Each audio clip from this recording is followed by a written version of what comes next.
today I thought I'd talk to you about read alouds. I didn't even know there was a proper term for it, read alouds. I just thought it was just reading to your children, because it's something very natural to me, because my mum always used to read to us when we was little, and that really instilled a love of books in us. So it was something I was always going to do. So I'll just talk first about if you're starting from the very beginning, from day one. If you're starting from day one, you can get, like, when the baby's born, you can get like fabric books and bath books, things they can put in the mouth and chew and what have you. And also, what's good, you'll have to excuse the state of the books, they're a bit battered because they've seen a lot of love. And I also want to say, I'm no way endorsing these books. It's up to you what will interest your child and be suitable for your child. These are just what my children have enjoyed. So you can get like sensory books with the touchy-feely in them, where there's something, yeah, as that's been drawn on.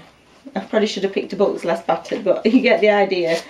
Touchy-feely books are good for babies, and noisy books. Again, I should have picked one that's less battered. Yeah, you get the idea. And then they gradually go on to the little stories. But my oldest two children, Pudge and Bean, would quite happily sit on my knee as a baby or a toddler and let me read them a book like this. But my third child, Bod, I used to try and read to him. He used to just turn the pages on my hand. And I used to think, why is he enjoying it? Why is he enjoying it? And rather than, instead of getting frustrated and making an issue out of it and then making it not a very enjoyable experience, I thought, fine. So I'll just let him do it. And then after a bit, instead of reading the story, because he didn't have the attention span yet, instead of reading the story, because you don't have to be reading the story, I'd just point out things on the picture or colours and he'd listen. So you're still interacting with your child, you're still enjoying the book and teaching him language and things like that just by pointing out things in the book. And now he's 3 and he will happily sit through a really long storybook, so it hasn't affected it any. All children are different, don't put pressure on it. Put pressure on it, it's not going to work. So you gradually go up from them to your storybooks. And these are quite good because all the children enjoy these. The bigger ones do and the younger ones do. So I normally do these during the day or just before the little one. The little two go to bed, but the big two will still listen.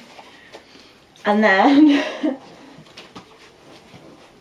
you go from that to your books with two or 3 or possibly 4 slightly longer stories. They've still got pictures in, but not as much.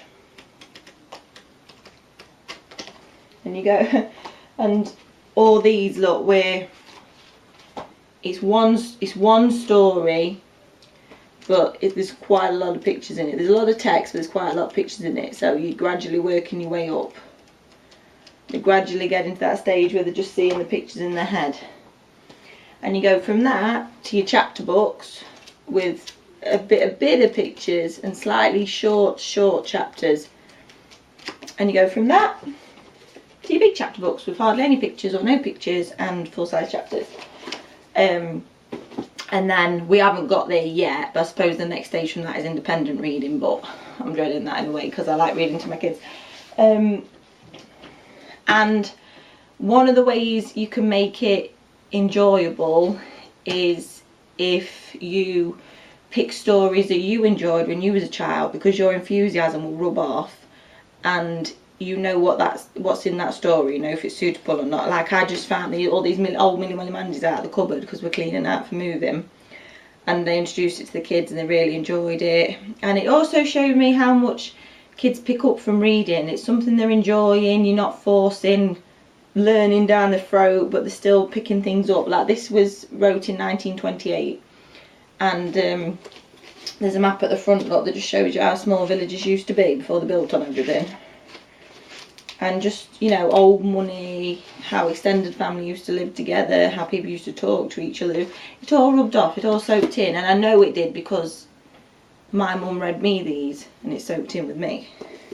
I learnt a lot more from my mum reading to me every single night than I did at school. Okay. The other thing you can do is you can go to the library or a bookshop and let them pick what they want to read. Could just pick that, a Pokemon book, and I'm reading it to them. And to be honest with you, it's boring me to tears, but they love it, and that's lovely that they've chose it. They love it. They understand it, even if I don't understand it. And they can surprise you as well when they pick their own books, because we do read some Jacqueline Wilson books, but I'd never ever have picked this up and thought, oh, this will be suitable for the boys, Rent a Bridesmaid. But Beanie, my 6-year-old boy, picked it from the library, so, and he can't wait to start it. So it just shows you, if they're allowed to pick, you can see where their interests are leading them and what's attractive to them. It doesn't have to break the bank.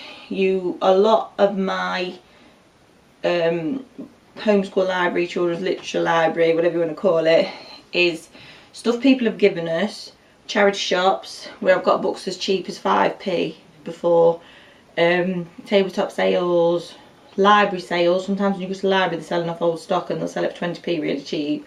Second hand copies off Amazon. It doesn't have to cost you a lot of money. And that's me talking about pretty much from birth, but you can start reading to your child at any time. Just let it be child led.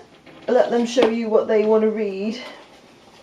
And I don't know what I've done with it. I'm going to show you something. What you done with it? With it. I was going to say, don't worry about what they're reading. The important thing is that you're reading to them, they're listening, it's building up their comprehension skills and their language skills, and it's an enjoyable experience. Don't be worried about, oh, they've got to be reading classics or whatever. But if you do want your children to know about the classics, like the older stories, then these Usborne young readers are good. They like they condense down an old story into something that's manageable for a child to understand and enjoy with pictures. Look, this is Robinson Crusoe one. They love it. The real Robinson Crusoe books like that, they'd never stand the distance, but they love this. We've read it lots of times, and there's loads of different ones. We've got King Arthur, Robin Hood, the Three Musketeers, one about electricity. They're really good. What was I going to say? Yeah, you can start reading them anytime. Let them choose what they want to read.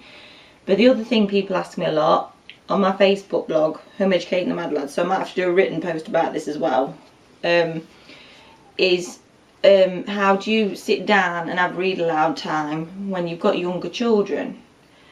Well, honestly, different times of day work best for different people. I know some people who do it during the day and let them play with Lego and things, keep their hands busy. And I have tried that, and I do that occasionally, but I don't do it a lot, because I find if they're playing with Lego, they'll keep breaking off. They're not really listening. They keep breaking off and going, look at this, what I've made, mummy, look what I've made, mummy. And once I'm reading, I like to go into the flow, you know what I mean? And so they can read, they listen. So that doesn't really work for us. We do it occasionally, but it doesn't work for us. It does work for people though. And the other thing other people do is, the mum will have her dinner really quick while she's making dinner, or lunch report, and then while the children are sat down eating their midday meal, she'll read to them. Now that doesn't work for us, because I don't like to stand in the kitchen and eat my dinner really fast and then read to the kids while they're eating there, and I like us all to eat together. Although sometimes when we're out at the park, I'll take a big storybook, a picture book, or a book with very short chapters like an Enid Blyton book, and I will read it to them while they have the picnic. But that's different to me, because I don't mind walking around with snacky stuff while they're on the park, but actual proper food, I don't want to be rushing it down so I can read to them. But that does work for some people. What works best for us is if I read the picture book type stuff that everybody can enjoy during the day, and then the chapter book stuff I read it at bedtime.